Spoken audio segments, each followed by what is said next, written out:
कभी तुमने गौर किया है कि जब तुम कुछ याद करने की कोशिश करते हो तो वही बात सबसे ज्यादा भूल जाती है।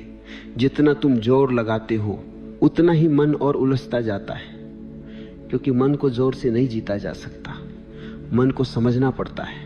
हमने मन को मशीन बना लिया है, सोचा कि उसमें चीजें डाल दो और वो याद रखेगा, पर मन कोई रिकॉर्डर नहीं है। यह एक जीवित चेतना है। यह तब तक साफ नहीं दिखता जब तक भीतर की हलचल थमी ना हो। लोग कहते हैं हमारा मन कमजोर है, बातें याद नहीं रहती, पर कमजोरी मन की नहीं, ध्यान की है। जिसका ध्यान बिखरा है उसका मन बोझिल हो जाता है। वह सुनता है पर आधा, देखता है पर ध्यान कहीं और होता है, और फिर जब भूलता है तो समझता है कि दिमागदोशी है। भूलने का असली कारण यह नहीं कि तुम याद नहीं रख सकते, बल्कि यह कि तुम उस क्षण में उपस्थित नहीं थे।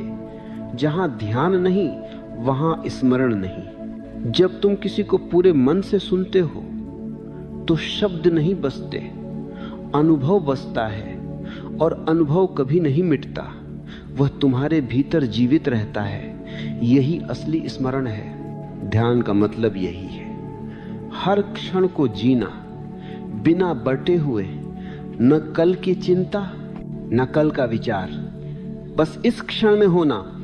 तुम जितना इस क्षण में उतरोगे तुम्हारा मन उतना ही पारदर्शी होगा, और पारदर्शी मन में कुछ भी दबता नहीं, सब साफ दिखता है। जब तुम ध्यान में बैठते हो धीरे धीरे विचारों की लहरें शांत होती हैं।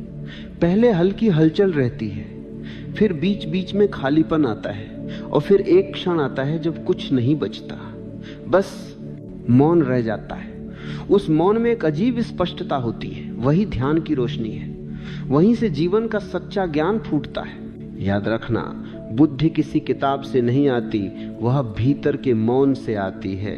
और जब भीतर मौन है तो स्मरण स्वाभाविक होता है, व्यंत्र है। मौन से जो बात उस मौन में उतरती है वह कभी खोती नहीं। तुम्हारे भीतर एक जगह है, बहुत गहरी, बहुत शांत, वहीं सब कुछ सुरक्षित है। वहीं तुम्हारे सारे अनुभव, सारी सीख, सब कुछ रखा है। पर तुम सतह पर इतने व्यस्त हो कि उस गहराई तक कभी नहीं उतरते। ध्यान उसी रास्ते का नाम है, धीरे धीरे सतह से भीतर उतरना, जहां आवाजें कम हैं, जहां विचार थमते, जहां